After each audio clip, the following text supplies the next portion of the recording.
Hi అండి. మేము ఉంటున్న ఏరియాలో ఎస్కేఎంఎల్ అనే ఒక స్వీట్ షాప్ ఉంటుందండి. ఆ స్వీట్ షాప్లో వంకాయ బజ్జీ ఉంటుంది. ఎక్సలెంట్ అంటే ఎక్సలెంట్.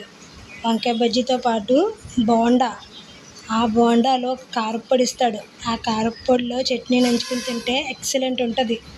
మీరు ఎవరైనా సరే డెఫినెట్లీ వైజాగ్ అక్కయ్యపాలెం ఏరియాలో ఉంటే డెఫినెట్లీ టేస్ట్ చేయండి. చాలా అంటే చాలా బాగుంటుంది. నేనైతే ఎప్పుడైనా ఆ సైడ్ వెళ్తే డెఫినెట్లీ వంకాయ బజ్జీని మాత్రం టేస్ట్ చేస్తాను. చాలా అంటే చాలా బాగుంటుంది. ఒక బజ్జీ తింటే కడుపు నిండిపోతుంది, అంత బాగుంటుంది. బజ్జీలో ఉల్లిపాయలు, కొత్తిమీర, నిమ్మకాయ పిండి ఇస్తారు. ఉంటుంది. టేస్ట్ అయితే ఎక్సలెంట్ అండి. అందులో ఉన్న కూర అయితే ఇంకా అద్భుతం. డెఫినెట్లీ టేస్ట్ చేయాలి. వంకాయ బజ్జీ నేను ఫస్ట్ టైం తిన్నాను ఇక్కడే, వైజాగ్ వచ్చిన తర్వాత. చాలా అంటే చాలా బాగుంటుంది. మా పిల్లలైతే ఇక్కడ బోండాలు తింటారు, చాలా ఫేమస్.